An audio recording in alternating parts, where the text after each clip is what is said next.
Subscribe to our YouTube channel and press the bell icon to get the latest updates. Thank you very much. Busy time, very busy time. And let me begin by, again, expressing our support, solidarity, and love for the people of our great country.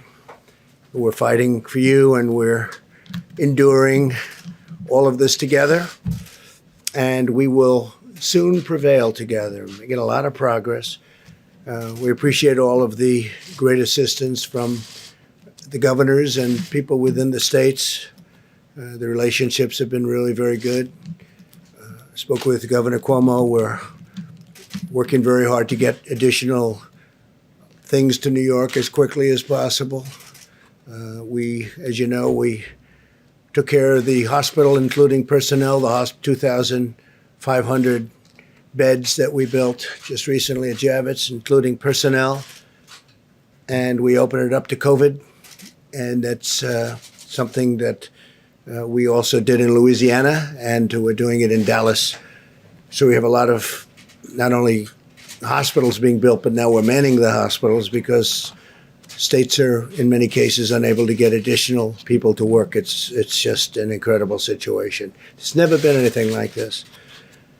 One of the most important issues in battling this pandemic is coordinating the delivery of the crucial supplies throughout the nation based upon the most accurate information available.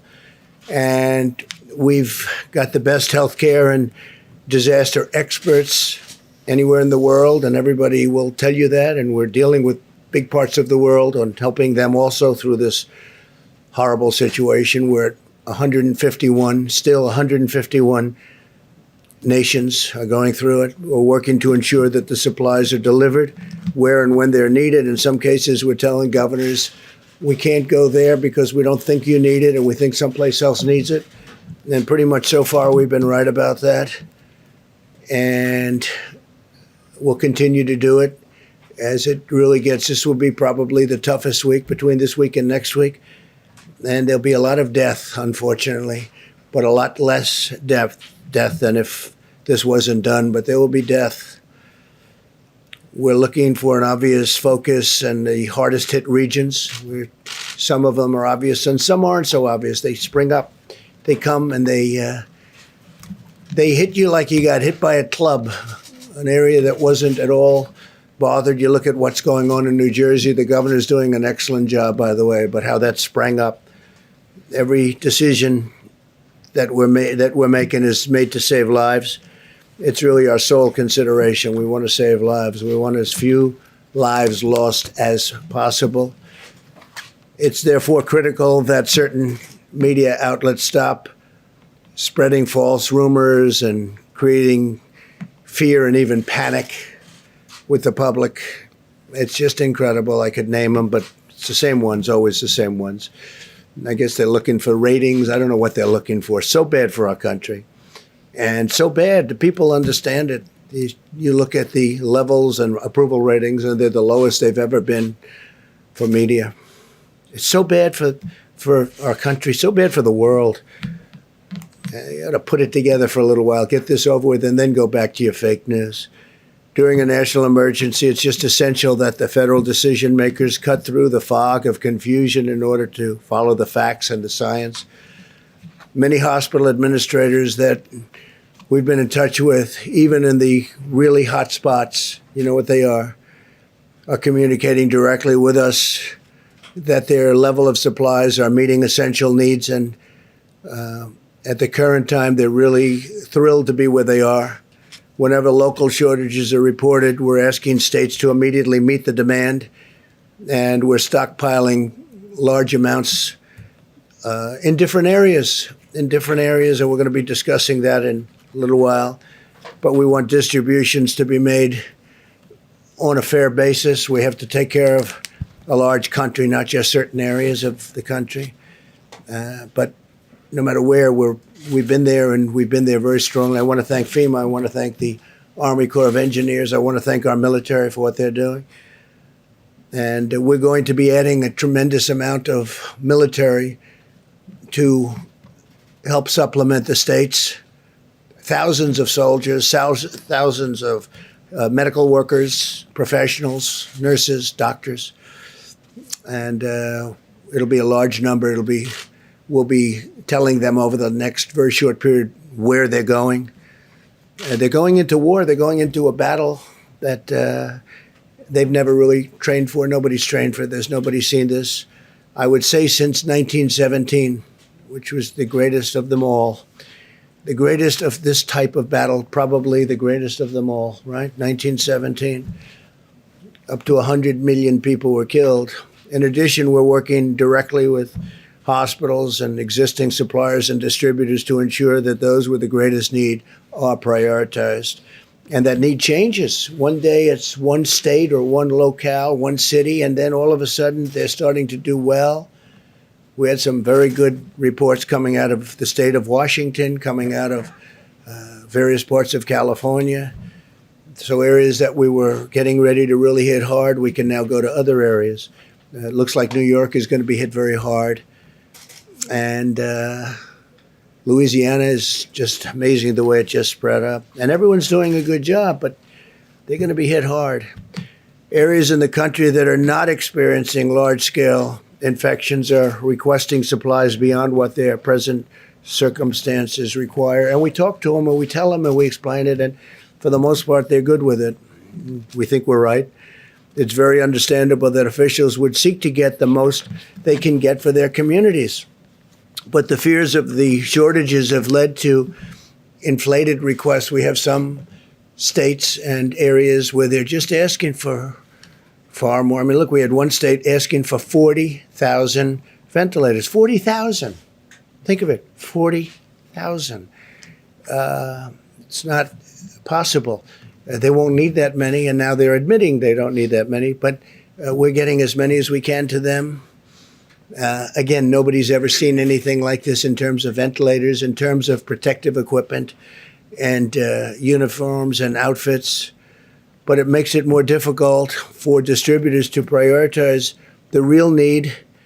And it could intentionally, and, you know, look, everybody has proper intentions, but they want to make sure they're 100%. And sometimes when they know they don't need it, they want it anyway. It gives them that extra feeling of satisfaction, but we just can't do that. It's not even possible to think about it. And that's why, and we're a backup. Remember, we're a backup. We're the greatest backup that ever existed for the states, especially when we start getting into the hospital building business and getting into the medical center building business. When you see we built many hospitals, numerous hospitals in some states and medical centers. That's why my administration's been requesting actual usage numbers directly from the states and hospitals to meet their needs, because we want to be ready when the brunt of it comes, which is coming quickly. You see it. You see it as sure as you can see it. And when the brunt of it comes, we want to be ready to hit the area that needs it. We don't want to have spent everything in one area and they don't need it there to anywhere near the extent. So let me be extremely clear about one point. We will move heaven and earth to safeguard our great American citizens.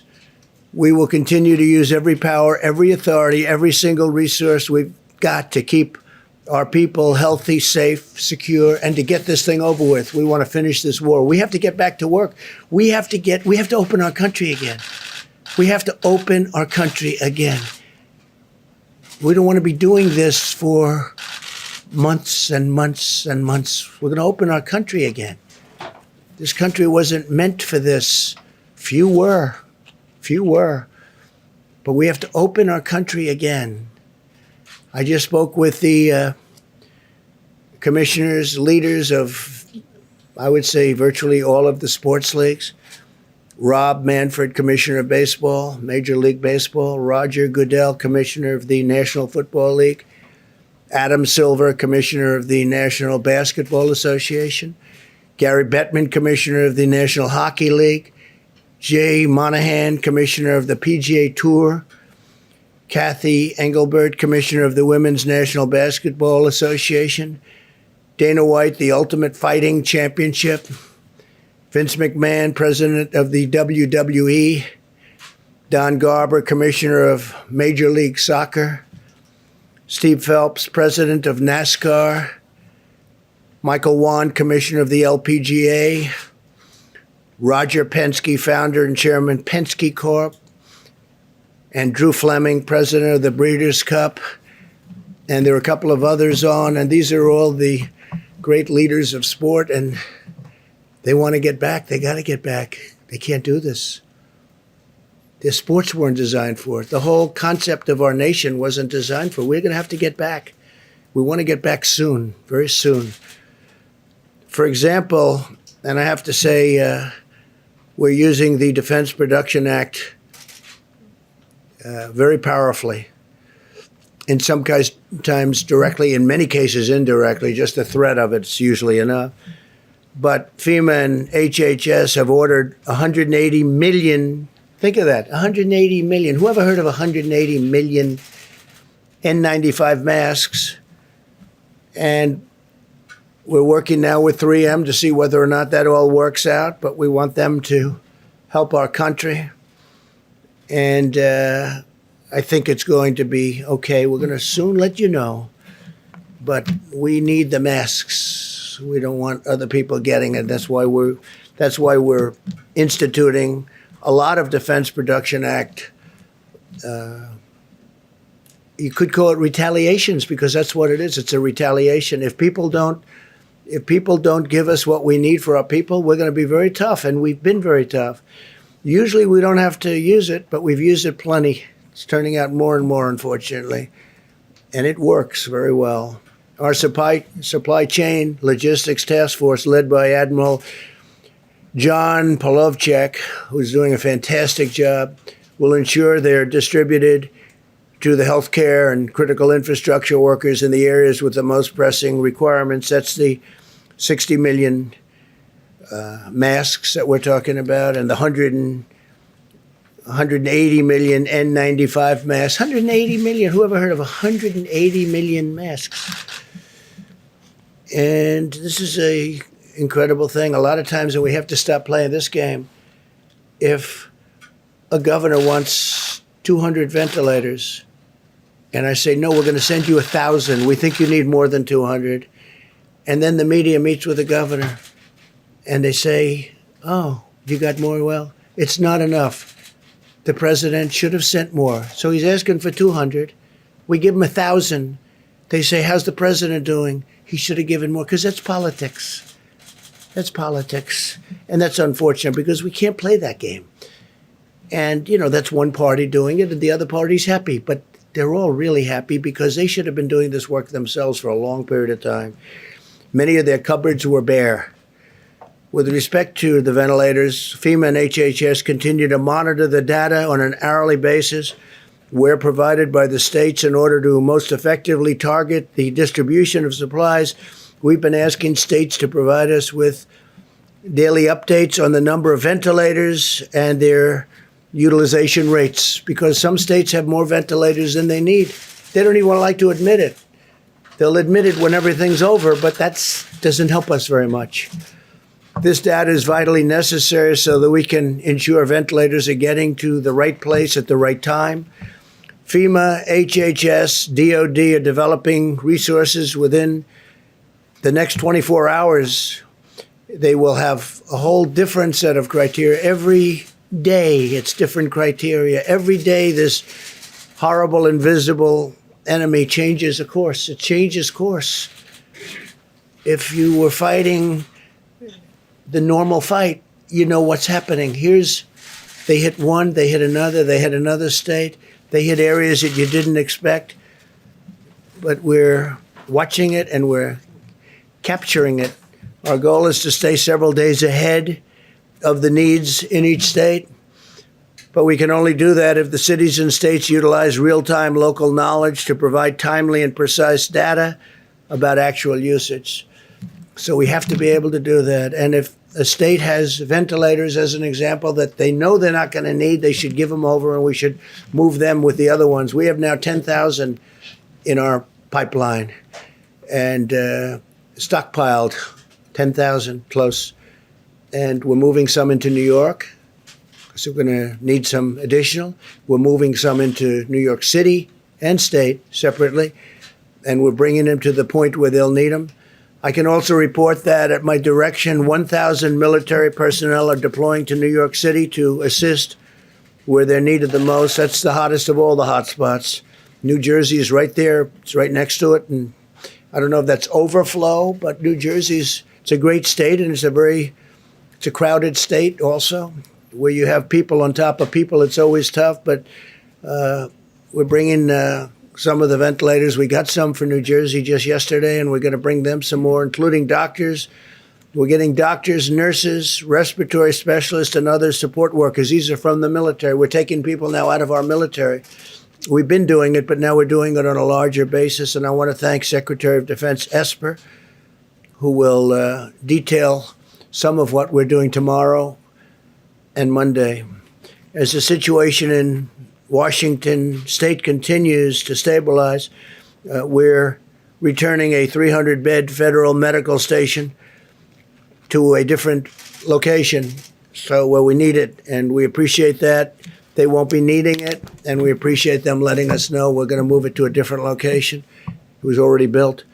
Many governors initially made large requests for federal support for their states in anticipation of a greater number of cases, but the residents of Washington State have done a really good job of following the federal distancing guidelines.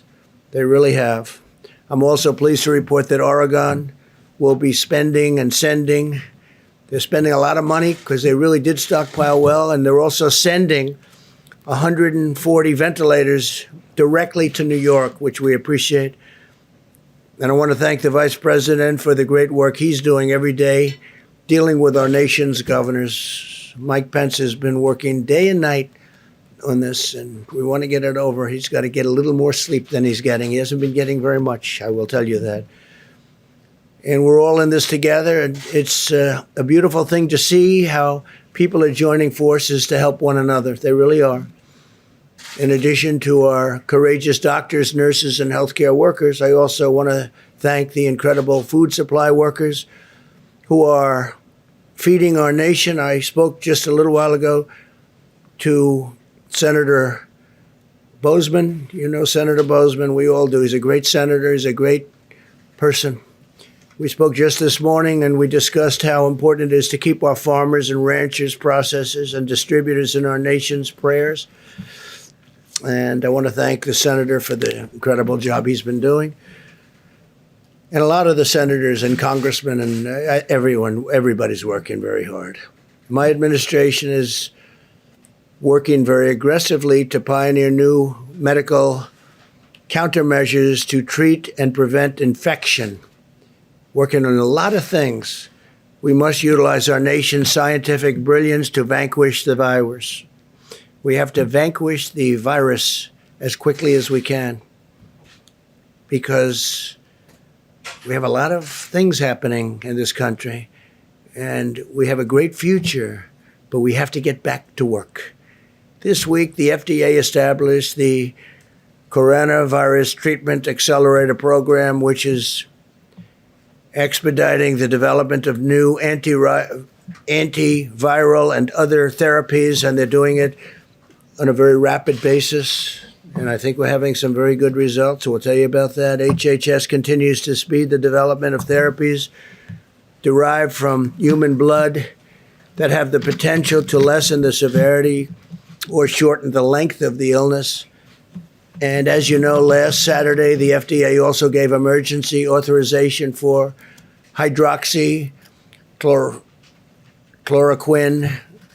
And the hydroxychloroquine is I hope it's going to be a very important answer. We're having some very good things happening with it, and we're going to be distributing it through the Strategic National Stockpile. It's going into the Strategic National Stockpile to treat certain patients, and we have millions and millions of doses of it, 29 million to be exact. In addition to that, we're making it, and we're also getting it from various other locations and countries. In one case, I called Prime Minister Modi of India this morning. They make large amounts of hydroxychloroquine, very large amounts, frankly. And I said, they had a hold because, they have 1.5 billion people and they think a lot of it.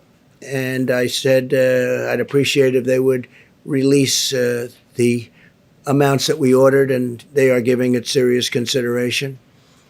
But they do India makes a lot of it.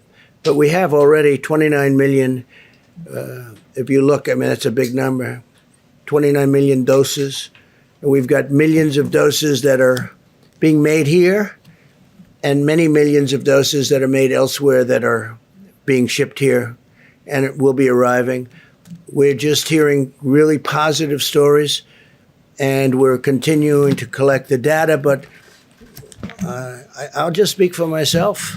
It's been out for a long time. It's a malaria drug. It's also a drug for lupus. And there's a study out that people with lupus aren't catching this horrible virus. They're not affected so much by it. Now, maybe that's correct. Maybe it's false. You're going to have to check it out. But there's a lot of very positive things happening with that. That's a game changer if that's the case. Obviously, we continue to work on the vaccines, but the vaccines have to be down the road by probably 14, 15, 16 months. We're doing great on the vaccines. I think Johnson & Johnson is leading, seems to be leading in terms of the studies, but we'll see what happens. But I feel good about that, but that's down the road. But tremendous promise with what's just been mentioned. In addition to that, Gilead Sciences has initiated a phase 3. That's down the line, meaning clinical studies of the drug remdesivir. Now, it's approximately 1,000 patients, which is a pretty good study. Other drugs are also being studied in patients. And this week, Oracle, great company, donated a new web portal.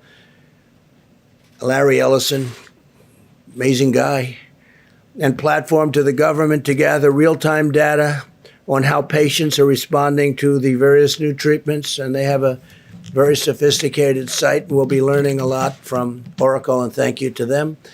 We're also spending economic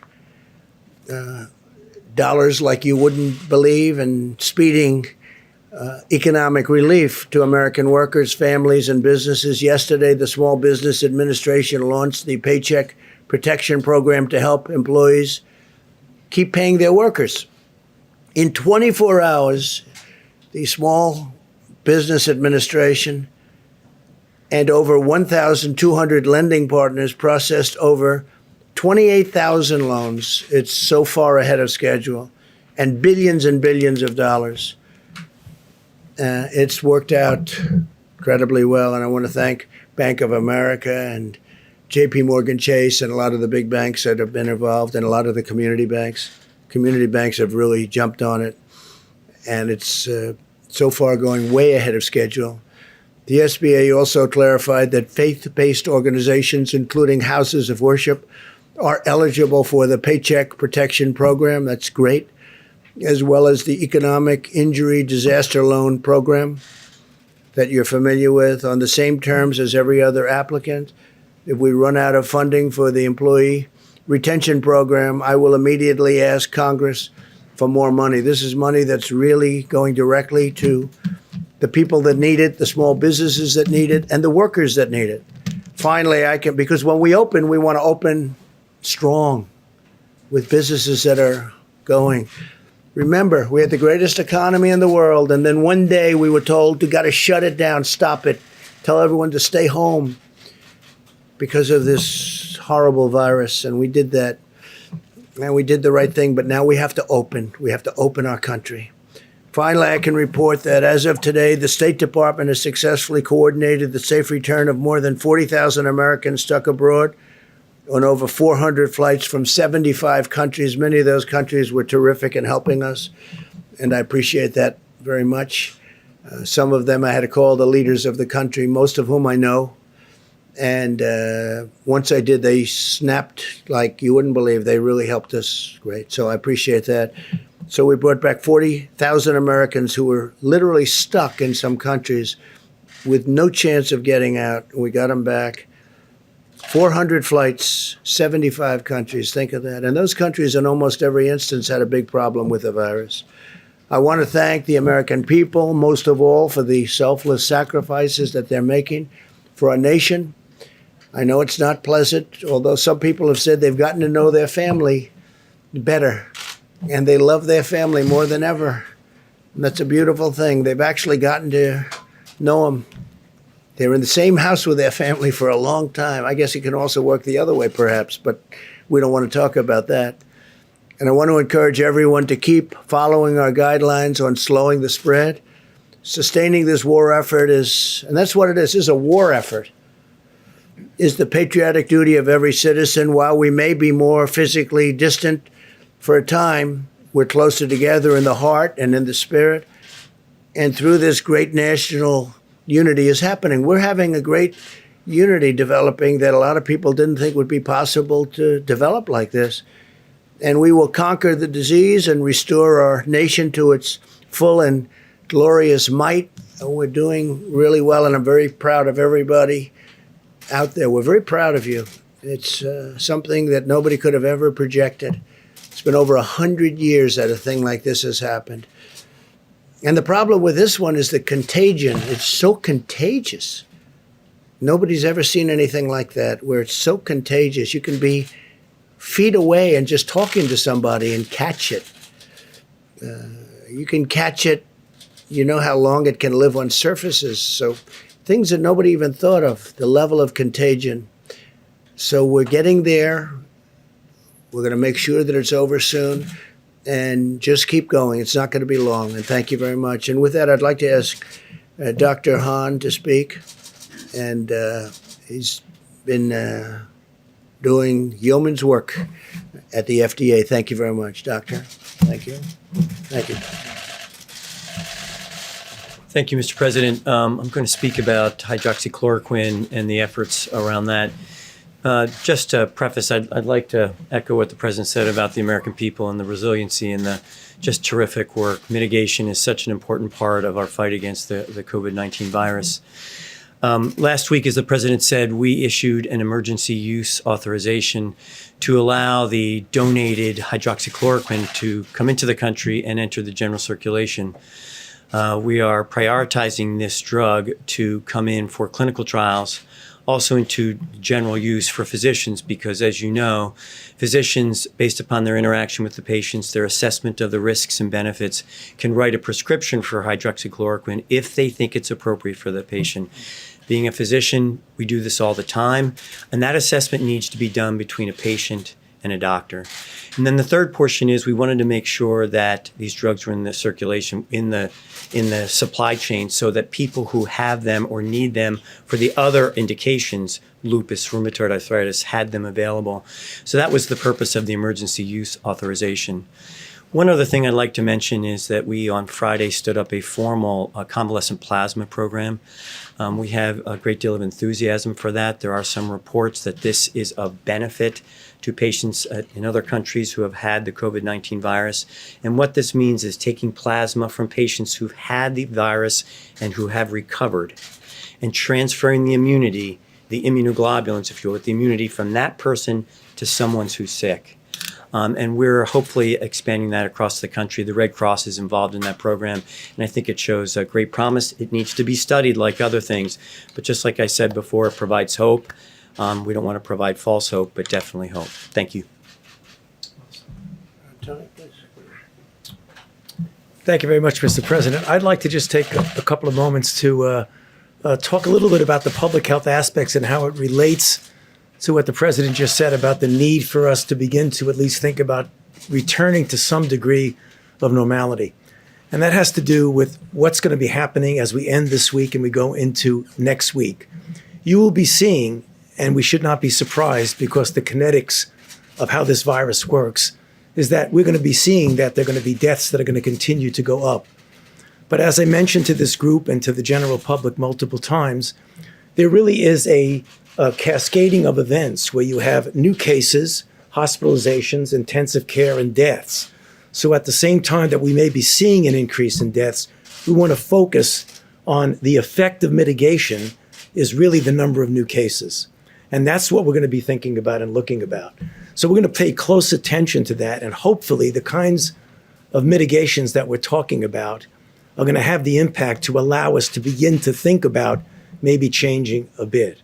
So the question arises is the mitigation working? So let's look historically and then just look at the reality of it. Clearly in the countries, China included, that have implemented since very strict kinds of programs of mitigation, clearly it works. In our own country, we've seen indication of that in Washington. Remember, Washington State was the first to get hit, but they put in a really good program of mitigation. And if you look at the charts that Dr. Berg showed the other day, they're still down there doing well. And the reason is, again, what I've said before, but I think it's worth reiterating, that we have two opposing forces here.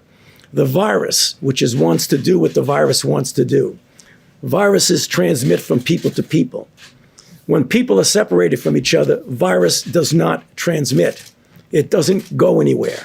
And that's the reason why something as simple as the physical separation, because if you look at the vice president's chart that he shows all the time here from this podium, every aspect of that ending the COVID outbreak in 30 days has some aspect of it of physical separation, whether that's avoiding crowds, whether that's staying 6 feet away from people, whether that's doing teleworking, all of it does that. That's our most important tool. We'll be talking about vaccines and drugs and things like that will mitigate later. But this is what we really have to do. And I want to actually just plead, as I do multiple times from here, to the American public, as sobering and as difficult as this is, what we are doing is making a difference. So we really need to continue to do that. I must tell you, I was just mentioning to the vice president as we came in, last night when I wasn't here, I went out with my wife and actually did a little power walking down Massachusetts Avenue. For those who live in Washington know what I'm talking about. And we passed a couple of restaurants where people were getting takeout food. The restaurants were closed to people going in, but they were open to takeout. And I saw something that absolutely made me feel really, really good. They were separating themselves by at least 6 feet. In fact, some of the restaurants had little things on the floor that said, stand here and then stand there. And I think if we as a nation pull together to do that, hopefully when we keep coming back here at these press conferences, we'll be able to show you that that curve that we keep talking about is going in the right direction. And I'd be happy to answer questions later. Thank you. Thank you. Okay, please. You said earlier that the virus is springing up in areas you did not expect. Yesterday, you said some states in the country are not in jeopardy. The fact that this is unpredictable, isn't that an argument for every state to have one of these I don't think so. Look, there are some states that you have great distance, natural distance, big land, few people, and they're in very good shape. And if there is a case, they can quarantine that person, or that person will be separated, will be brought to a hospital, secure area. So you do have different cases as opposed to a New York or Los Angeles. Los Angeles is doing incredibly well, by the way. But areas where you have lots of people tight together, it's a big difference. So no, they're different. There are many different cases. Please. Mr. President, you mentioned the military off the top. So 1,000 troops going to New York. And then are we expecting other mass deployments around the country? And then is it just Army? Is it? No, not mass. Many of the places are really in great shape. They really have done a fantastic job. And we may add to the 1,000, but New York will be getting about 1,000 military people, nurses, doctors, lots of other people, because that's what they need. Yeah, and that's medical. No, medical military. Please. Sir, you tweeted earlier today that you liked the idea of a second coronavirus task force that was focused on reopening the economy. Thinking about it. So I was wondering if you were planning to go forward with that. Thinking about it. Getting a group of people, and we have to open our country. You know, I had an expression, the cure can't be worse than the problem itself, right?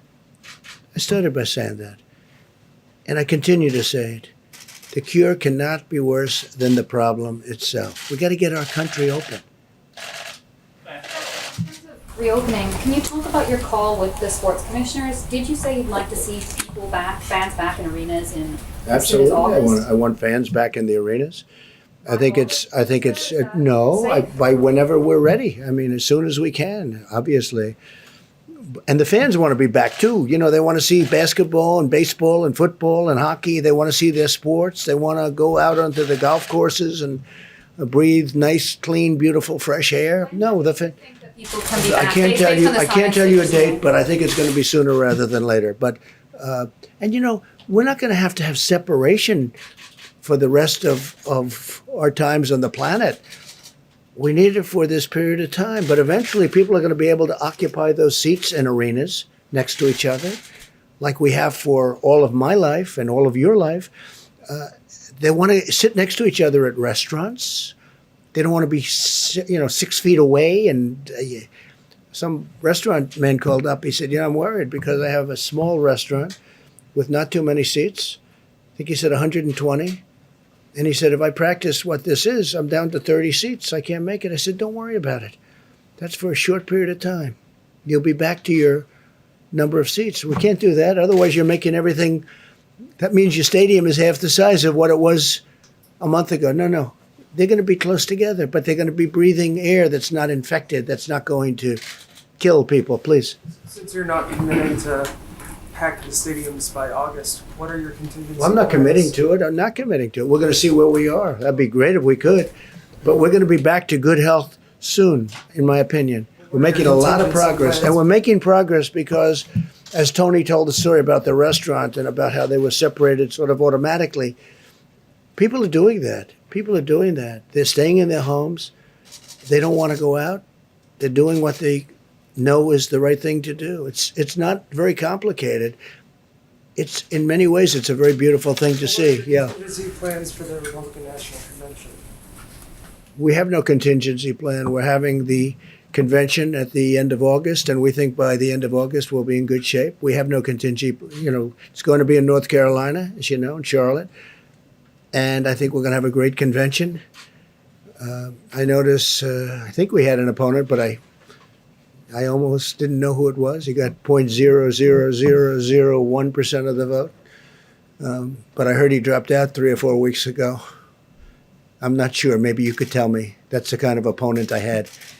And hopefully we have another one just like that in Joe. Mr. President, this weekend lawmakers are working on the next round of relief packages. What was not in the stimulus package that you signed last week that you would like to see in phase 4? Well, I think we're going to need more money for the small businesses. It's been working out so well. It's been so efficient. The banks have been doing an incredible job. I think we're going to need more money there. I think, we'll see. But based on the first couple of days, it's been incredible. I think that restaurants and entertainment, that would include sports leagues, all forms of entertainment, go back to the original, where they get tax deductibility for what they're doing, and for people come in and buy tickets or go out for meals, and corporations can then send people into these restaurants who are going to have a hard time otherwise opening, in my opinion, and that could be the same for the sports leagues. So we want to see for entertainment and for restaurants deductibility so that corporations can take a deduction. They'll send their executives, they'll send people there, and they get a deduction. That is something that will really bring life back to the restaurants. I think make them hotter than before. They used to have it. And when they ended it, it was really never the same. It was never the same. Yeah, please. Mr. President, you just said that you want to see as few lives lost as possible in this pandemic. But there are still 8 governors, all Republicans, who have refused to issue these statewide stay-at-home orders. Your own experts, including Dr. Fauci, have said stay-at-home orders are the most effective way to stop the spread of this virus. So why not do everything possible and urge Tennessee those just governors did it. right Yeah. now Yeah. to do that? We have a thing called the Constitution, which I cherish, number one. Number two, those governors, I know every one of them, they're doing a great job. They're being very, very successful in what they're doing. And as you know, I want the governors to be running things. Now, in some cases, we'll supersede. But in this case, it's not. Do you think they should? I'm not asking if you I think it order them to, depends. but- It depends on the individual state that you're talking about. But they're doing very well, and they're doing a magnificent job in running their Well, states. South Carolina has 1,700 cases right now of coronavirus. Utah has 1,255. I mean, are these not states that you think should have No, those I think stay-at-home they're doing a orders in great place? job. Well, that's a very small number relative to population. It's larger than some states that do have stay-at-home orders Okay, already in place. it's up to the. If I saw something wrong, if I saw a massive breakout, of which that's not, I would come down very hard. But Isn't the key in this pandemic getting ahead of those numbers, though? no, not in that case, but in the case, I know the states you're talking about. By the way, I think you're up to 92% is covered. 92% of the country is covered. And from a constitutional standpoint, they made the difference. They called the shots. Yes, Jeff, go ahead. Mr. President, just a question about messaging. You and the others here are saying people need to continue following the mitigation efforts, but you're also saying again, the cure must not be worse than the problem. Which is it? No, I'm just saying we have to get this country open, Jeff. It has to get open. This country was not designed to be closed. So we have the greatest we've ever had, and then we're paying people to stay home? Think of it. We're paying people not to go to work. How about that? How does that play? I understand that. And they want to go to work, by the way. They don't want money. This country is great. But we're paying people. We have to get back to work. That's what I'm saying. Go ahead, please. Mr. President, this is off topic. It's about the announcement from last night. It's a yes or no question. Not that we expect the answer to be yes or no. But wasn't Michael Atkinson doing the job of the Inspector General of the intelligence community, the job he was supposed to do when he simply took the whistleblower complaint to Congress that what hadn't been taken previously? Wasn't he doing the job that he was supposed to do, that American taxpayers were paying him to do? And why did you decide to terminate? I thought he did a terrible job. Absolutely terrible. He took a whistleblower report, which turned out to be a fake report. It was fake. It was totally wrong. It was about my conversation with the president of Ukraine. He took a fake report and he brought it to Congress with an emergency, okay? Not a big Trump fan, that I can tell you. Instead of saying, and we offered this to him, no, we will take the conversation where fortunately we had a transcript. If we didn't have a transcript with the kind of deception and dishonesty that were practiced by the Democrats, I might not be standing here right now, okay? Fortunately, we had a transcript, and it was a perfect transcript because even the lieutenant colonel admitted it was correct. Okay, wait a minute. You asked a question. So he took this whistleblower, and I keep saying, where's the whistleblower, right? And why was the whistleblower allowed to do this? Why was he allowed to be, you call it fraudulent or incorrect transcript? So we offered this IG. I don't know him. I don't think I ever met him. He never even came in to see me. How can you do that without seeing the person? He never came in to see me, never requested to see me. He took this terrible, inaccurate whistleblower report, right? And he brought it to Congress. We offered to have him see my exact conversation. It was all about the conversation, by the way. That was the whole thing. It was about the conversation, right? And then after he saw it, he must have said, wow, because as I've said it many times, and it drives you people crazy, it was a perfect conversation. So instead of going and saying, gee, this is a terrible thing he said about the president's conversation. Well, it was a fraud. I didn't say that. And by the way, you have the whistleblower. Where's the informer, right? And here's another question. Remember before I gave the transcript, in other words, before I revealed the real conversation, where's the second whistleblower? Remember the second wait. There was going to be a second whistleblower. But after I gave the conversation, he just went away. He miraculously went away. Where's the informer? Because there was going to be this informer. Maybe Schiff was the informer. You ever think of that? He's a corrupt guy. He's a corrupt politician. So listen, I say this. Where's the informer? Remember, the informer was coming forward. But I gave. Because, see, I did one thing that surprised everybody. This gentleman right here said, boy, that was a shocker. I revealed the conversation. I got approval from Ukraine because I didn't want to do it without their approval. And they said, absolutely, you did nothing wrong. By the way, President of Ukraine, foreign minister said he did nothing wrong. And over that, with 196-0 vote by the Republicans, not one dissenting Republican vote, dishonest Democrats impeached a president of the United States. That man is a disgrace to IGs. All right, let's go next, please. He's a total disgrace. Did you run by your decision to dismiss the Inspector General by Senator? Okay, we'll get off this because people want to talk about what we're talking about. But let me just tell you something. That's my decision. I have the absolute right. Even the fake news last night said he has the absolute right to do it. But ask him, Why didn't you go and see the actual conversation? There was no rush. He said, oh, we have to rush it. He even said it was politically biased. He actually said that. The report could have been, you know who the whistleblower is, and so do you, and so does everybody in this room, and so do I. Everybody knows, but they give this whistleblower a status that he doesn't deserve. He's a fake whistleblower. And frankly, somebody ought to sue his ass off. All right, it's enough of the whistleblower. Go ahead, please. The governor of New York today said that he is still desperate for ventilators and that he has accepted 1,000 of them from the Chinese government. Are you concerned that what he didn't say is, okay, let me tell you what he didn't say. Two very good friends of mine brought him those ventilators, right? Two very good friends of mine. They brought them.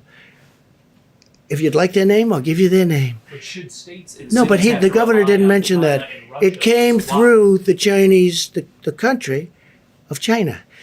But they were given by two friends of mine. But he didn't tell you that. Now, the governor also, you'll see when you read the letter, the governor also asked for 40,000. 40,000. He wanted 40,000 ventilators. Now, the governor, as you know, had a chance to get 16,000 a few years ago. He decided not to get that. The state of New York has asked for help. I've given him 4 hospitals, 4 medical centers. Then I gave him an additional hospital. Then I gave him military people to operate the hospital. They were not supposed to be COVID hospitals. The ship is not. Interesting thing happened with the ship. People aren't in accidents because there's nobody driving. There's nobody taking motorcycle rides down the West Side Highway at 100 miles an hour. People are away. So people aren't being injured. Now they're asking whether or not we could open up the ship for COVID. We have given the governor of New York more than anybody has ever been given in a long time. I'll just say, I was going to say in history, but in a long time. And I think he's happy. But I think that, because I watched what he said today, and it was fine. I wouldn't say gracious. It wasn't gracious. It was okay. I must tell you, Gavin Newsom has been gracious. Los Angeles, California, the job we've done, and all of California. Why does that matter if they're gracious or not gracious? It doesn't matter.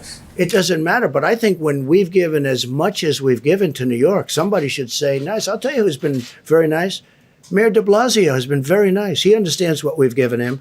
We brought him some more ventilators, too, yesterday. But nobody has been given like New York. And I know he appreciates it. He just can't quite get the words out, but that's okay. So when he says that he needs 40,000, Please, go ahead. Let me come back to Dr. Fauci's comments on... To which one? Dr. Fauci's comments on mitigation. On the reproductive value of the virus, the WHO had it at, I think, 2 to 2.6. Others had it a percentage point or 2 higher. Do we have a new number now based on those mitigation techniques? Have we managed to bring it down? Well, Deb, I think maybe you should answer that, right? Dr. Birx, please. Yeah, sure. Go ahead. You know, it's an excellent question, and it's why all of the modelers, and I really want to thank them again, they're reevaluating all of their models in light of the level of the impact of the mitigation. Remember, none of us had really been through this before. So when we modeled school closures and distancing and staying at home and all of these pieces, that had never really come into the model before. They're working on that very diligently now. Of course, just to be clear, we won't know how valid the models are until we move all the way through the epidemic. What we're triangulating right now, and instead of working on R naught, we're looking at testing and triangulating testing, test positive cases, hospitalizations, ICUs, and of course, the recoveries, because that's also very important to us. I think it's very important that the American people know that there are equal number of states with less than 5% positives despite high levels of testing. So there are states that are mitigating and making this work. There are also the states that you know of, the 18 states that have the larger outbreaks, and we're watching them very carefully, triangulating for them all of the information to ensure that clients who come to the hospital are cared for. And then there's states in the middle that we're trying to figure out, are they changing or not? Each of those states and each of those epidemics within those states may have a different R value. And that is what we're trying to figure out. And it's very variable on each of these factors. But the bottom line is, and I think going into this weekend, it's really important for the American people to know this. Spain and Italy are moving through this. They are seeing their number of cases drop. They're seeing the number of people in hospitals drop. We are about, on our models and on the actual data, about 12 days behind them. At the same time, we see in the United States really good case studies of the impact at Washington State, of California, and then a series of smaller states where we're trying to learn from them how to do surveillance. And with these new HHS, Abbott ID Now kits, and I just want to thank Admiral Giroir for getting them out, being able to look at testing in a more comprehensive way so we can be doing surveillance and mitigation simultaneously so we can answer that very question.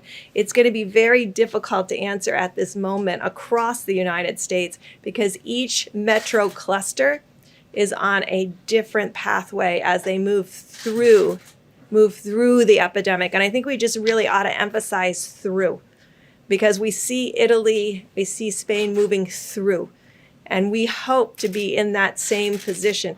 At the same time, as the president said, he's concerned about every single person that is succumbing to this virus. We all are. And that's why we're making sure that in this triangulation, they're tracking minute by minute. When we say FEMA and HHS is tracking minute by minute the ventilator, hospital, and ICU bed need, that's exactly what's happening. And also being flexible and responsive. To have DOD take 1,000 healthcare providers out of their medical corps is a very big deal. I was in the medical corps for 29 years. We never did that. So this is saying we respect and understand the importance and value of the American lives and doing that. But the R values will be variable by state. Can I just follow up? A week ago, we were talking about a county by county. Before I do that, you had breaking news last night. You know that, you saw that, where I think the probable presidential candidate for the Democrats will be Joe Biden. And he agreed that I was correct when I stopped people from China very early, very, very early, from coming into our country. And Dr. Fauci said that was a very big moment because it would be a much different picture we have right now had we allowed thousands and thousands of people from a specific area, I don't have to go into it, from China, to come in highly infected. It would have been a very different thing. The other thing, so I appreciate the fact that he did, because I was called xenophobic, racist. I was called many things when I did that very early. And I got a lot of credit for it in the Federalist, because the Federalist covered the whole journey. And they said Trump was, I didn't speak to the author, respected author. They said Trump was right at every single move. And on top of that, he was going through a fake impeachment, a hoax. I was going through a hoax when I made the decision. And that does take a little time, and certainly a little thinking time. But I appreciated the fact that Joe Biden announced last night that he now agrees that I was correct. You saw the report come out that I was correct when I stopped people from China coming in at a very early date. President, can we talk about the Captain Crozier of the USS Roosevelt? Which one? What? Captain Crozier, who was removed as the commander of the USS Roosevelt. I don't know if you saw the videos of sailors cheering for him as he left. Our reporting shows that some sailors have said that they are worried to re-enlist because they are not convinced that commanders are taking care of their health and taking care of them. No. What do you say to them? Well, I don't know much about it. I can only tell you this. Here we have one of the greatest ships in the world, nuclear aircraft carrier, incredible ship with thousands and thousands of people. And you had about 120 that were infected. Now, I guess the captain stopped in Vietnam and people got off in Vietnam. Perhaps you don't do that in the middle of a pandemic or something that looked like it was going to be. You know, history would say you don't necessarily stop and let your sailors get off, number one. But more importantly, he wrote a letter. The letter was a 5-page letter from a captain. And the letter was all over the place. That's not appropriate. I don't think that's appropriate. And these are tough people. These are tough, strong people. I thought it looked terrible, to be honest with you. Now, they made their decision. I didn't make the decision. Secretary of Defense was involved, and a lot of people were involved. I thought it was terrible what he did. To write a letter? I mean, this isn't a class on literature. This is a captain of a massive ship that's nuclear powered. And he shouldn't be talking that way in a letter. He could call and ask and suggest. But he stopped in Vietnam. A lot of people got off the boat. They came back and they had infection. And I thought it was inappropriate for the captain of a ship to do. I don't want to comment as to whether or not, but I agree with their decision 100%. In the back, please. Joe Biden actually just attacked you in a tweet. I don't know if you have seen it. He just what? Attacked you. He just said. Well, he didn't write anything. Look, he has people, he has professionals from the Democrats Mr. President, writing. let me just read what he said. He said Donald Trump is not responsible for the coronavirus, but he is responsible for failing to prepare our nation to respond to it. How do you respond to that, sir? He didn't write that. That was done by a Democrat operative. He doesn't write. He's probably not even watching right now. And if he is, he doesn't understand what he's watching. But just so you understand, it was very nice what they wrote out. I don't know, they released it at a strange time, sort of a strange time to release something like that. But he admitted I was right. And if you read the Federalist story, which most of you won't, because you don't want to, but you'd learn something, because if you go, it goes through a chart, times. I was early. Dr. Fauci, I don't think he's changed his mind, but he said it was a very important step when we stopped China from coming in from the specific area that was heavily infected. We'd have a whole different thing right now. So I don't really know what Joe Biden said. I don't really care. And again, I see every once in a while I'll say something, I'll make a speech, and then it'll be critiqued, and I'll get this beautiful, brilliant critique. Joe Biden didn't write that. Joe Biden didn't write that. He wished he did, but he didn't. Go ahead, please. Back. Sure. Wanted to ask Dr. Fauci a quick question. China has warned of a resurgence of the virus. Has the U.S. developed a plan if, in fact, a second wave of the virus does, in fact, occur here in the country? Yes, we do. I mean, one of the things that obviously is parallel with thinking about the possibility, as I mentioned a little while ago, about mitigation allowing us to turn the corner very much on the front burner, is what happens when we do, because the risk of there being a resurgence is real. So what we need to do, and I believe I said this before, but it's worth repeating, that what we need to have in place, and we will have that in place, is that as you then pull back, you have to have the capability of, in a very pristine, precise way, do the kind of containment when you do see it. Because remember, when you get to mitigation, containment takes the back seat because you're just struggling to mitigate. But when you get it down, you need to make sure it doesn't resurge. So that will require the ability to test, to identify, to isolate, and to do contact tracing. That's what we have to have in place, and hopefully we will at the time that we then pull back. Dr. Question for Dr. Ahn from the FDA. You mentioned the plasma, sir. So this plasma that people that were infected that have now either recovered or they're doing well enough, and then they're transferring it to, is it family members? Can you walk us through that's working, and is it kind of like a case-by-case basis in certain hospitals? What are the results from that? I just was not familiar with that. So this is a situation where someone who's recovered from the virus, doesn't have the virus in their system at all, you can take plasma, and this is a pretty routine procedure. You can actually donate a couple times a week, a couple times a month, frankly, and give that plasma. That plasma contains the proteins in the blood that have the antibodies against the virus. You can take that, process it, and then give it to someone who's ill. And so that allows you to transfer that immunity. It doesn't have to be matched by family or anything like that. Since last Tuesday, the Tuesday before last, we've allowed academic centers and other laboratories and hospitals around the country to do this on a compassionate use basis. What we did was we pulled this together in what's called an expanded access program and run it through the Red Cross because they've got the greatest system and capacity for doing this. And this allows us to scale up so that when people get sick, we can actually have these donated plasma packs given to the patients who are sick. So do people need to be donating plasma enough to, obviously some of us don't know if we had it or recovered. What should people be doing? So we've started with the Red Cross in this program. We made an announcement yesterday. We are planning to actually scale that up, and we'll have more information this week because we want to make sure we have the systems in place. It's a superb question. Thanks, sir.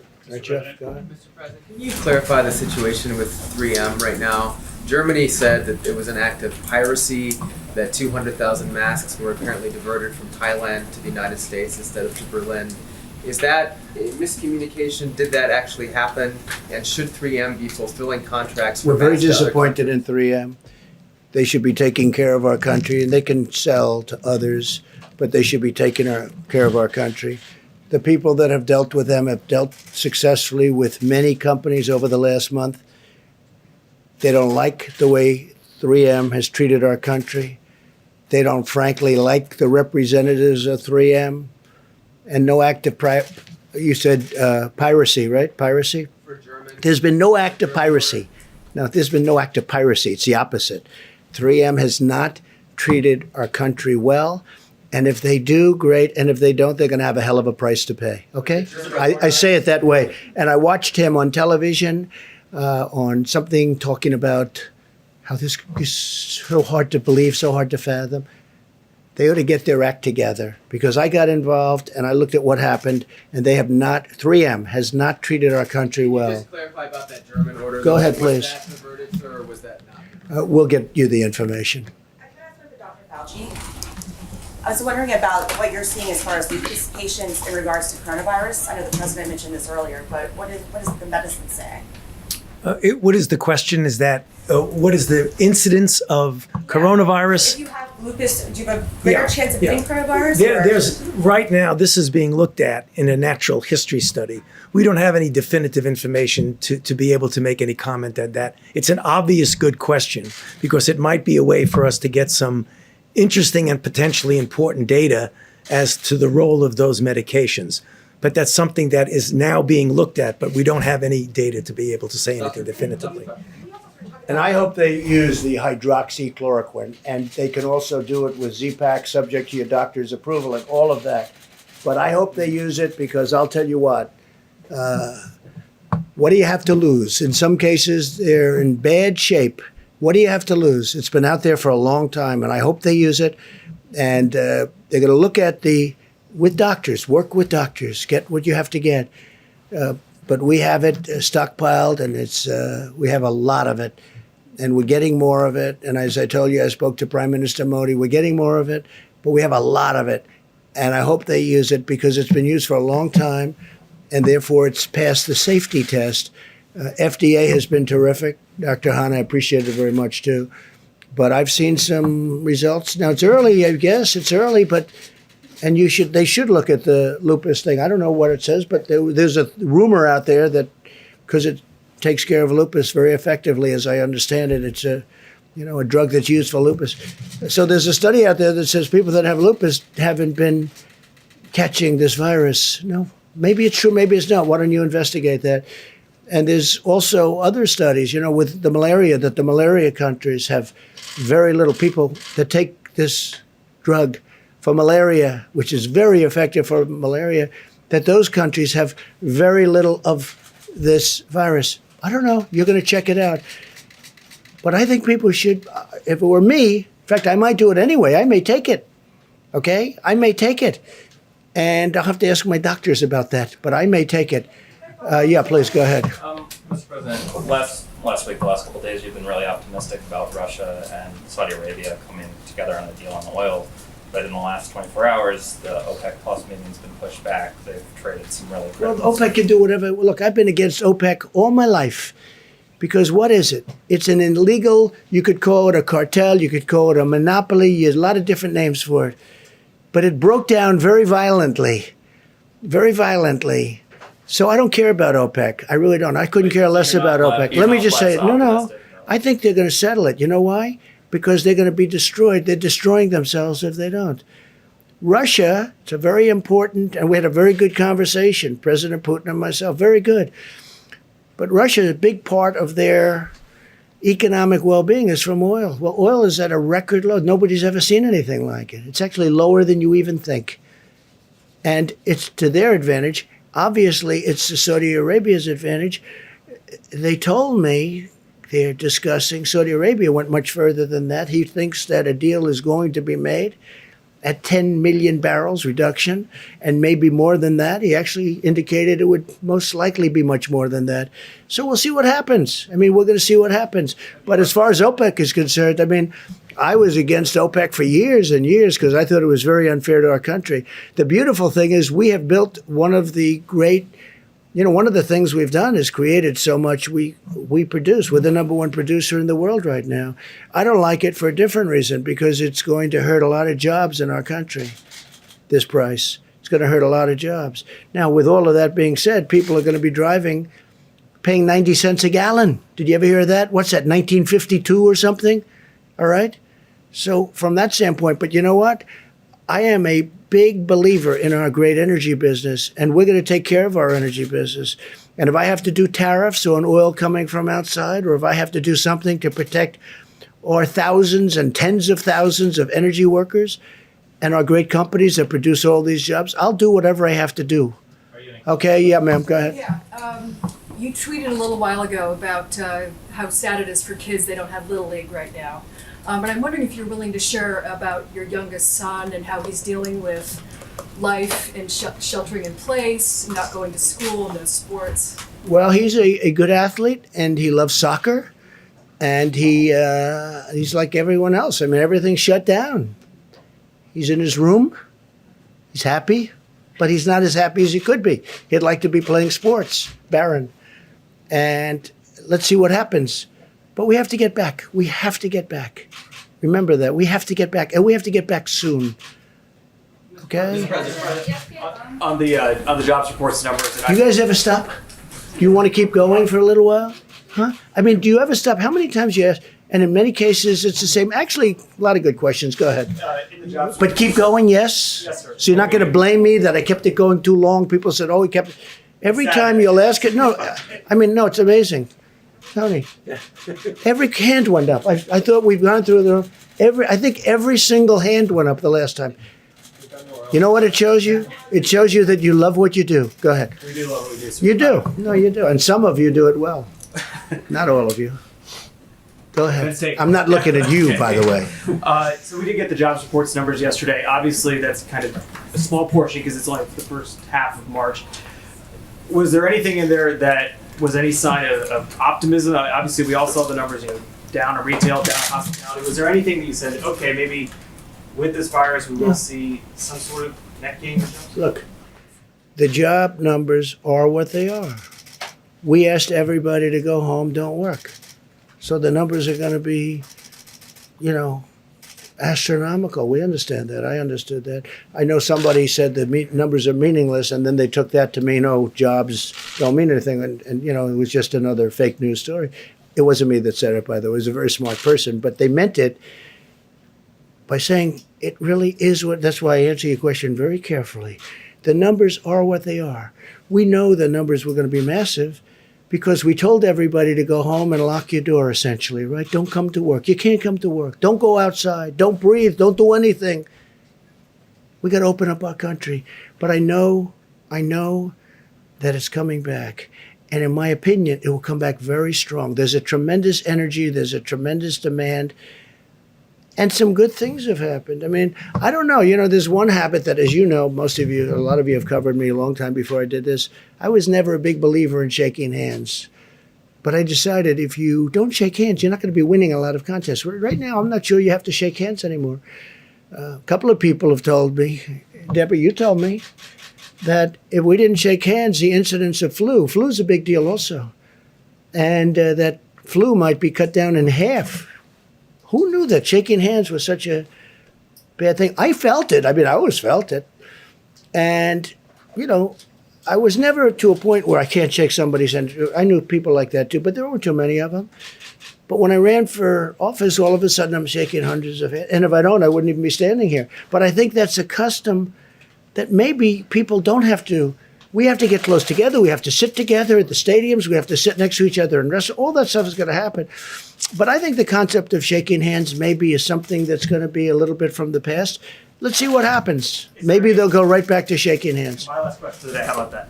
Is there anything you want people to do to show their support, especially we have two doctors up there, to show their support for the medical community? Is there something that we've seen people clapping when nurses leave? I've seen Well, people we've make- seen a lot of that.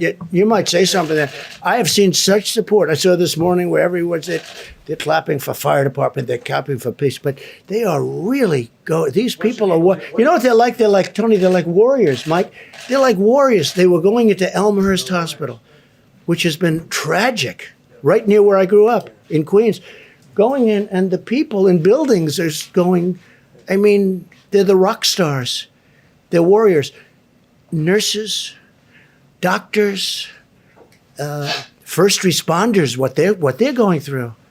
And they don't even know what's going to happen. I mean, they go in, and by the way, even if they have great equipment, they're catching it. You know, great equipment. They have good equipment, they catch it. They catch it with good, with bad.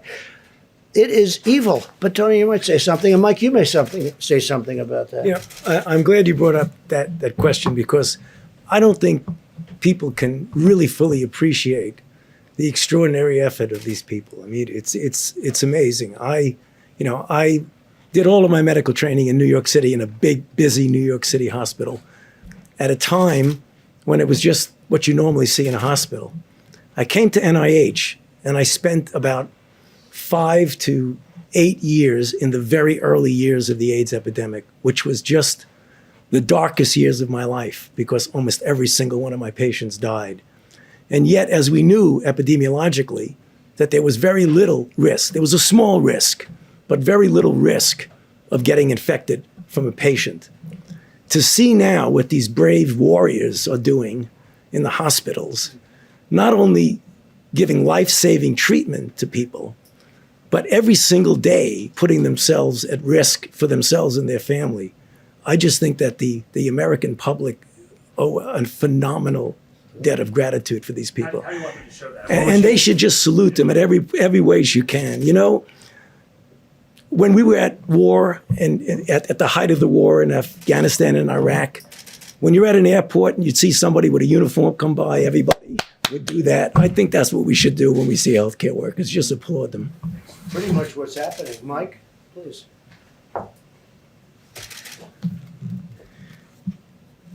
The stories are incredibly moving about what healthcare workers are doing every day. It's not just that they're going back into the hospital in places like New York and New Jersey, earlier than that in Washington State and California, where this first began. It's not just that they're providing care to people, but because of the nature of how contagious the coronavirus is, they're also supplementing for family.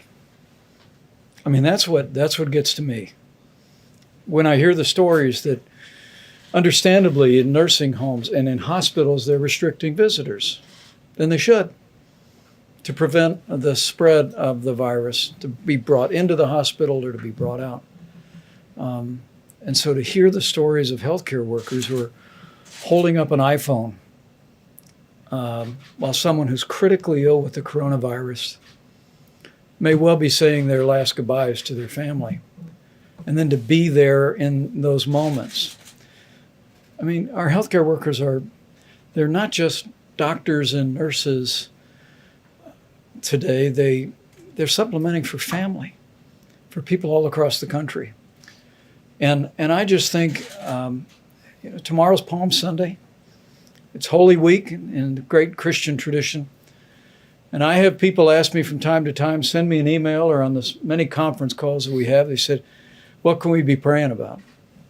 And my first thought is with the families who have lost loved ones and the patients who are struggling with coronavirus. But during this very special week, I just encourage people to pray for our healthcare workers. Pray for them and their families.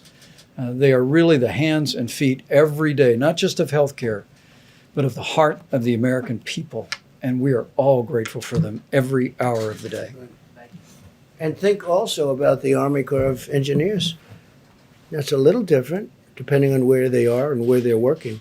But the Army Corps of Engineers, throwing up a hospital in New York City, 2,500 beds in 3 days? I mean, think of that. And FEMA, what they're doing. And the National Guard is now delivering for the states because the states were unable to get, would drop it at a big warehouse where we're told to drop it. And the states were unable, some of the states were unable to bring it from the warehouse to the site.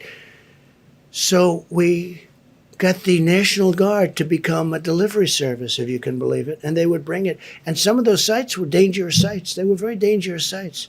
Think of that. It's been amazing. It's been amazing. I just think I've never seen anything like it. I'm so proud of this country. And really, it's a world problem. And some countries in the world are just handling it so well. You know, again, I keep saying it's 151. That was as of 2-3 days ago. It's probably more. Some people said they didn't know there were that many countries. That's how big this is. And Mike said something else. So, yeah, Palm Sunday, tomorrow. Think of it. We're not going to churches on Palm Sunday. But think of next Sunday, Easter. And I brought it up before. I said, maybe we could allow special for churches. Maybe we could talk about it. Maybe we could allow them with great separation outside on Easter Sunday. I don't know. It's something we should talk about. But somebody did say that, well, then you're sort of opening it up to that little, do we want to take a chance on doing that when we've been doing so well? But Easter Sunday, Palm Sunday, I'm going to be watching tomorrow live from Riverside, California, great church. But I'm going to be watching on a computer, right? On a laptop. I think on Easter, maybe I'll be watching from a laptop as opposed. So how sad is it that we have Easter Palm and Easter Sunday and people are watching on laptops and computers? It's sad. But the job that this whole country has done is amazing. But I'll say this, our medical professionals, what they've done, because they walk into those hospitals, you see them putting on their gear and they're putting it on as they're walking through the front doors. And some of those people are going to die. They're going to die. It's like incredible. And we can say what we want, Tony and Deb, about young and medium-aged, and there are plenty of those people dying too. It generally hits the older people where they have problems. It hits young people too, and it hits middle-aged people too. But these people are walking into hospitals, and I watch. I think it's incredible. And they're putting their outfit. They're getting it, and they're going in. They're going. It's like a war. Again, there's never been anything so contagious as this. In 1917, it was vicious if you got it, but it wasn't contagious like this. Now, in 1917, had they had the internet and all the means of communication, they could have practiced distancing. By the time people started thinking in those terms, they lost, I guess, 75 to 100 million people. So that's modern, that's a modern day great thing that happened. Please. Yeah, just on antibodies. To what extent do you think that you can use antibody tests to determine who can go back to work and how? Well, I don't know. I'd rather leave that to the doctor. Doctor, do you have an answer to that? You think it'll be a tool? We think it'll be a tool to help us get people back to work. It'll be additional information because, as you know, if you have an antibody, that means you were exposed and have recovered from it. That, with the information about diagnosis, should help. But how quickly can you scale up this testing to determine on a large scale how many people can go back to work and have these antibodies? So as you know, a couple weeks ago, we provided a great deal of regulatory flexibility around this. A lot of great developers have been working on this. Dr. Burks put a call out to the academic labs around the country to do this, and we've been working very closely with a number of manufacturers. So we think that it can be scaled up relatively quickly. Okay, Mr. President. Mr. President, a question for Dr. Fauci. In a recent interview, you had said that you knew the 15-day guidance would not be enough. I wanted to ask your confidence level about the 30-day guidance and whether it'll be enough. It's tough to talk about levels of confidence, but I can tell you one thing that I feel strongly, that if we do in a very proactive way what I said in my opening comments, and people literally across the country as a baseline have that physical separation, and as we've mentioned up here, there'll be varying degrees of that depending upon whether you're in New York City or you're in a place that's less. But every place, everybody should be doing some degree of this physical separation. If we do that, I have confidence that what we will see is the turning around of the curve. Whether or not it'll be all the way down where we want, it's impossible to say. I would be foolish to say that. But the one thing I am confident in, so let's take this to the bank, that mitigation works. So it does. We've seen it in other countries. We've seen it in our own country. And that's the reason why I keep coming up at every chance I get to plead with the American people to please take a look at those guidelines that the vice president keeps putting up with his chart. Because every single one of those points has something to do with physical separation. And mitigation does work.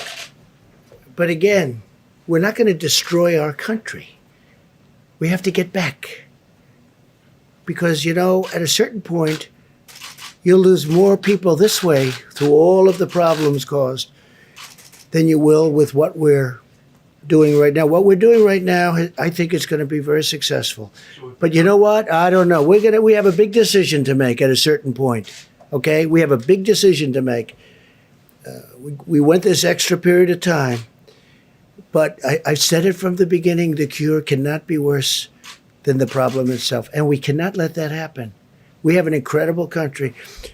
We were having the greatest period in our country's history from an economic standpoint in many other ways. We cannot let this continue. So at a certain point, some hard decisions are going to have to be made. Go ahead. Mr. President, ventilator manufacturers are doubling, tripling, even quadrupling their production in some cases. That's true. And yet medical experts and some of these manufacturers are predicting that there will still be shortages of tens of thousands of ventilators. Is it time for you to level with the American public that there likely will be shortages of ventilators in some cases? Could be. I mean, it could be you have shortages, and it could also be that you have some that have way overestimated the number of ventilators they need. We think that we have a good amount ready to move. I mean, literally, like an army, they're ready to move to any hotspot. But some of the ones that you're talking about, always a nasty question from CNN. But some of the ones, because I think that, frankly, because you know what, you've asked that question about 10 times over the course of about a month. Look, we're mobilized and ready to go. We have a lot of ventilators ready to go. And if we had given them all out, we wouldn't. And you would be overstocked in many areas. What we're doing is we have a very good plan to take from some areas, even though we have the 10 or almost the 10,000, we're also taking from areas that won't be as badly hit as today we think they will be. There will be some areas hit harder than we think. And there's nothing that Deborah or Tony or any of these professionals can do about it. This thing moves in a lot of ways. But what we're going to do is we are going to have, and you look at us compared to a lot of other countries, we're in much better shape. But these professionals have done an amazing job. Now, over the next week and 2 weeks, it's going to be a very, very deadly period, unfortunately. But we're going to make it so that we lose as few lives as possible. And I think we're going to be successful. I think we already are successful in that regard. When you look at that graph, and you see all of the bumps, if you want to call it, at a very low level. And you see a couple at a higher level. They were tough. But you see all of those levels. When you look at, and when you hear about Italy, and then you hear about France, and then you hear about, what we have is we have many Italys all over. They're like countries. California is a country. New York is a country. If you look at them from the standpoint of what we're talking about, we have many like country spots. Some are hot spots, and there's nothing we're going to do about it. One of the biggest surprises is Louisiana, because it started off so good, and then all of a sudden it shot up like a rocket. But we are going to try and have ventilators wherever we possibly can. Jeff, go ahead. Despite the Herculean effort of some of these companies to ramp up production as fast as possible, it still won't be enough. Well, New York wanted 40,000 ventilators. Okay, 40,000. Think of what 40,000 is. It's like cars. It's a big project. It's an expensive product. I mean, some of them are $50,000 a piece. I saw one the other day, $55,000. That was before they start playing the games with supply and demand. Okay, some are very, very. You call them luxury. Some are not. But frankly, these are very expensive products. These are very high-tech projects and products, and they take a period of time. We have thousands of them being built right now. Some will be ready. And we're going to have extra, and we'll keep them at hospitals. But a lot of hospitals, a lot of states had the chance of getting ventilators, and they turned those ventilators down so they could spend their money at something else. And in a way, I understand that, because who thinks a thing like this? It's not a knock. If I'm told, like perhaps New York, you can spend $1 billion on ventilators and get 16,000 or a massive number of ventilators that they've been offered over the years, or you can build a new bridge or road or something. I mean, I understand how that works. I'm not blaming anybody. I'm just saying a lot of the states had chances of stockpiling a lot of ventilators. They didn't do it, and I think we're doing a very good job in helping them out. Please, Jeff. And it's a very fair question. I understand that question very well. Yeah. Follow up on what you and the others have been saying today about it being a deadly week or two coming. Can you give us a sense, or perhaps Dr. Birx, of what that means numerically? I'd like to ask also, I'd like to say, we know pretty much the line of attack. We know the numbers. The numbers are the numbers. They seem to be checking out, unfortunately, or in some cases, they're on the low side, which we're very happy. We want to keep them on the very low side, and that's where we're headed. And I think that's maybe where we're headed. But I'd like to ask maybe you and Tony, where is the week or the number of days of greatest attack? What will be our worst day, if that's possible to determine?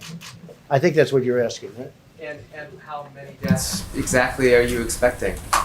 So as you can look in the places that are the most difficult hit right now, the Detroit area, the New York area, the Louisiana area, and we are doing it by the counties in those states, because there are mostly it's metro areas and the bedroom communities around those metro areas, because people went to work and got exposed and came home and exposed other. If you look out in New York now, you see that it's in Long Island and it's out in Suffolk County and Nassau County.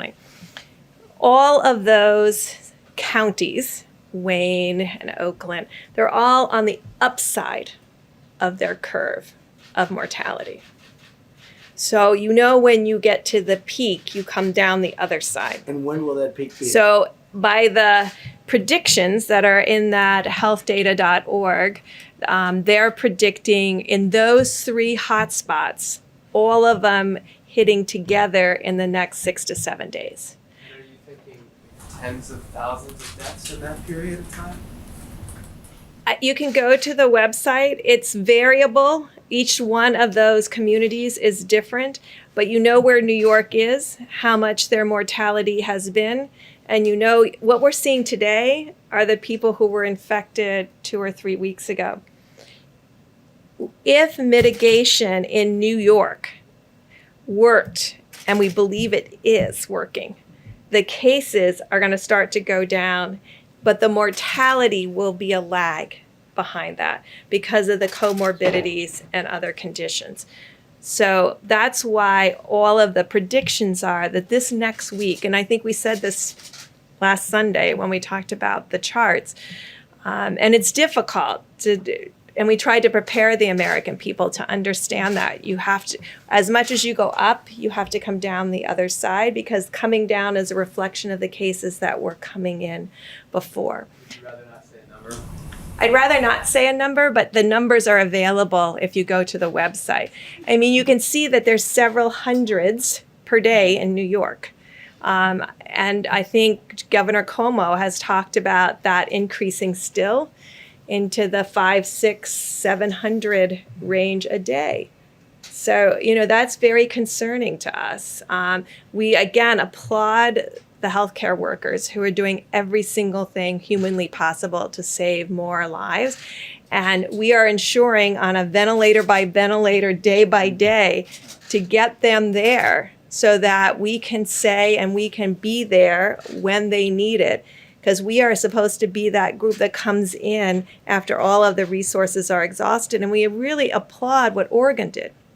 And we really applaud what the governor is doing about moving between the states, between the different counties, to bring them to New York.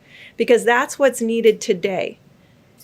A different place will be needed tomorrow. You mentioned, just to follow up on something apparently you said yesterday, that you had some concerns about Pennsylvania, Colorado, and Washington, D.C. Could you expand on that? We're watching them because they are starting to go on that upside of the curve. We're hoping and believing that if people mitigate strongly, the work that they did over the last 2 weeks will blunt that curve, and they won't have the same upward slope and peak that New York, New Jersey, Connecticut, and part of Rhode Island are having. So this is a very important, the next 2 weeks are extraordinarily important, and that's why I think you've heard from Dr. Fauci, from myself, from the president and the vice president, that this is the moment to do everything that you can on the presidential guidelines. This is the moment to not be going to the grocery store, not going to the pharmacy, but doing everything you can to keep your family and your friends safe. And that means everybody doing the 6 feet distancing, washing your hands. No, so, I mean, ditto to everything that Dr. Berg said, but also to emphasize why it's so important to do that, because we're looking at 3 or 4 really key hotspots that are still going up. It's absolutely essential that the ones that are down at that lower level that Dr. Berg showed the other day, those communities where they're still going up, we've got to make sure we don't have multiple waves of peaks.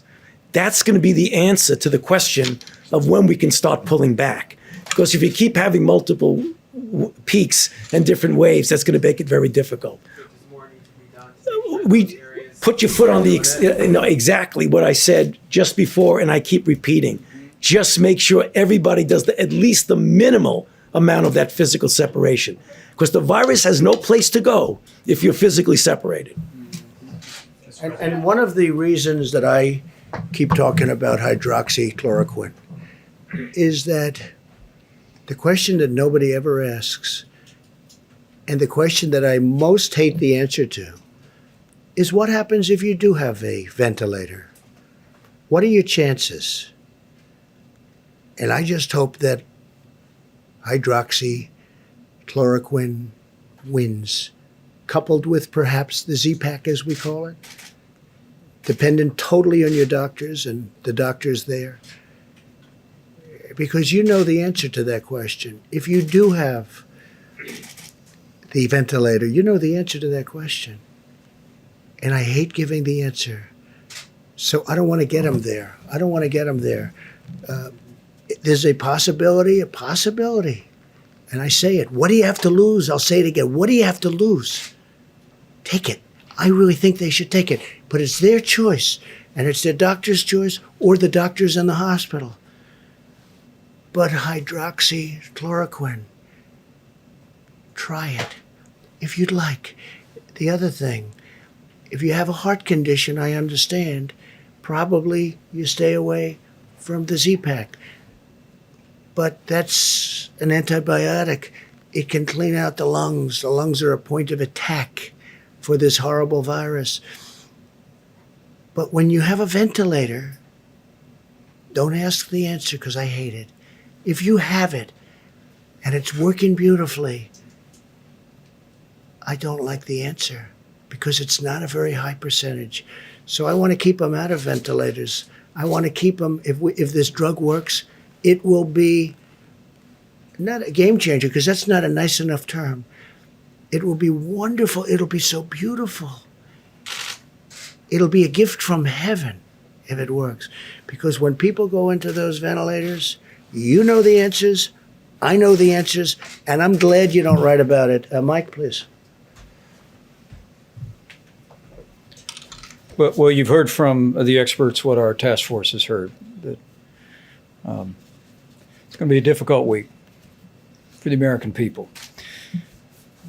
You will see testing increased around the country, and so cases are going to continue to rise across America. And before I give a few facts relevant to an earlier question about ventilators, let me add my voice to what the president just said and what all the physicians who've spoken has said. Even though we see the losses rising in the days ahead, do not be discouraged, because there is evidence across the country that Americans have been putting the social distancing and mitigation into practice, and it is making a difference.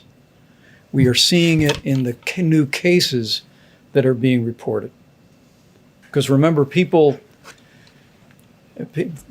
that experience loss up to this day and in the next week have a loved one who contracted the coronavirus, in most cases more than 2 weeks ago. In many cases before social distancing and mitigation efforts were put into effect. And so we want to encourage you, believe in the president's coronavirus guidelines for America. Go to coronavirus.gov, print them off again, put them on the refrigerator, and remind yourself to put them into practice. On the subject of ventilators, if I can amplify the point the president made, our team at FEMA is doing a remarkable job working with governors, state health officials, and local hospitals, particularly focused on our priority areas. We'll refer to the New York metro area, which includes New Jersey and Connecticut. We're focused on the New Orleans metro area in Louisiana. We're focusing on Detroit. We're focusing on Chicago. These are the areas where we see the significant rise in cases. And we are surging supplies, specifically ventilators, but all personal protective equipment from FEMA to those areas. And just to give you a couple of examples, I spoke to governors in New York, New Jersey, Louisiana, Massachusetts, Michigan, and Maryland today alone. And in those cases, Governor Cuomo is actually assessing all of the available ventilators. We've sent 4,400 ventilators already to New York. As has already been referenced, they're going to receive a shipment of over 1,000 from overseas. And allow me to say, as I told her personally today, the governor of Oregon, Governor Kate Brown, her unilateral decision to send 140 ventilators because they felt Oregon today is in a place where they could give those ventilators to New York, to me was in the very highest American tradition of loving your neighbor. And when I talked to Governor Cuomo, Mr. President, he actually told me they never asked Oregon for the ventilators. And Governor Brown hadn't even called him to tell him that she was doing that. It really is remarkable. When I talked to Governor Hogan today, and the President and I will be speaking to all of America's governors on Monday again, I told him how inspired I was and how he ought to spread the word to other governors in areas where they can spare resources to be joining with us at the federal level and providing them to states at the point of the need.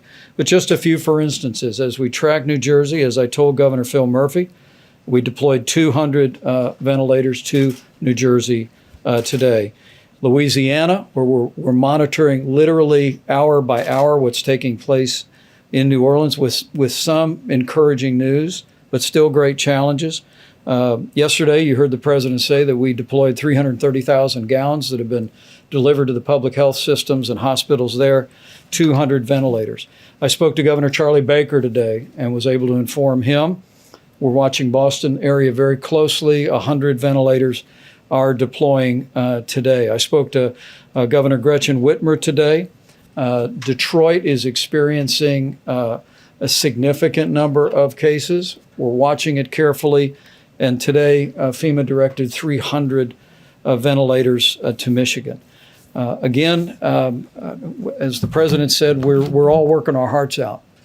But what I want to say to American families and what I want to say to healthcare workers is that we are going to identify the resources, leave no stone unturned, and we are going to focus resources on those areas in the order that they emerge. Now, the last thought is back on mitigation.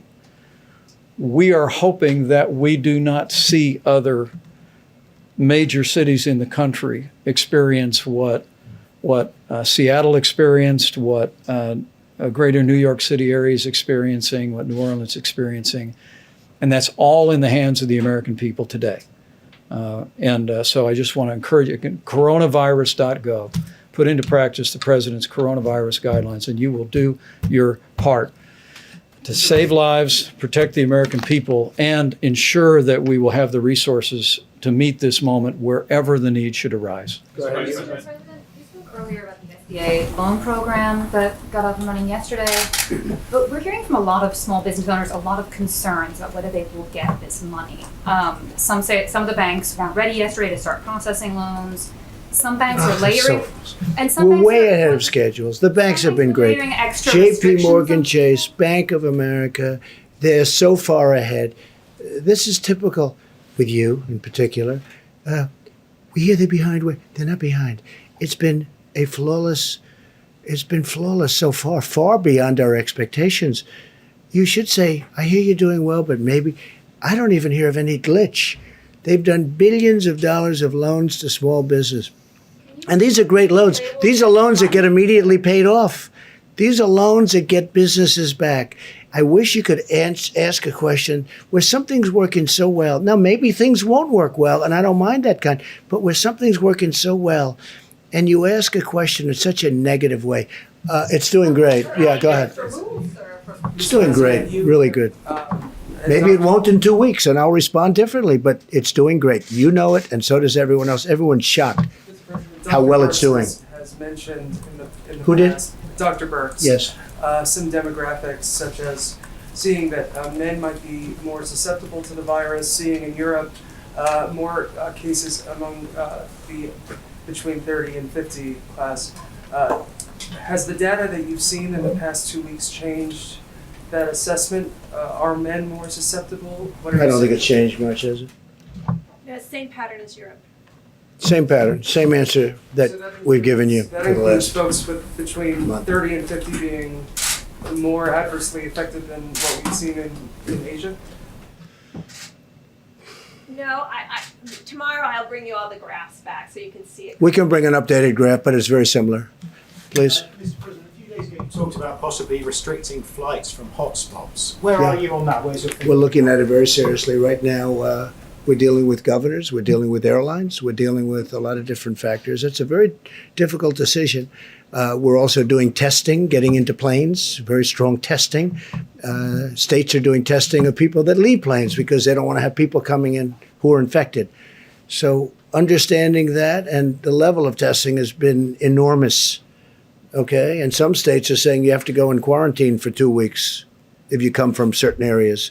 So knowing that, we're working with the governors. Mr. President, what kind of test, when you say testing, do you mean domestic travel or people coming in from Both, outside the country? both. Some states are doing, when they land, they're doing very strong, very powerful testing. You know, Please go talk to ahead. Some airlines, sir, and they say they don't know what you're talking about. Okay, well, then you'll check up again. One last question on ventilators. Governments are doing it too, our government. Go ahead. One last question on ventilators. The governor of New York said that he received donation in ventilators from Jack Ma of Alibaba, which I think is your friend. Would you call on the business community to donate ventilators, not necessarily to New York, but other Yeah, states well- like Louisiana? No, Michigan? Jack Ma is a friend of mine, and he's made it very possible to get about 1,000 ventilators from China. But that was from him and my other friend. It was really a gift, and we appreciate it very much. It was very nice of them. All right, I think we've had enough. We'll be seeing you very soon, and I'm sure that you know that all of us are going to be working very hard. We're working very hard. We are really coming up into a time that's going to be very horrendous. Probably a time like we haven't seen in this country, wouldn't you say? I mean, I don't think we've seen a time like this in the country, and we're getting to that point where it's going to really be some very bad numbers. We want to keep those numbers a lot lower than they would have been, and we will do that. We have tremendous talent working. We have tremendous people, and that includes governors. That includes everybody. Everybody's working.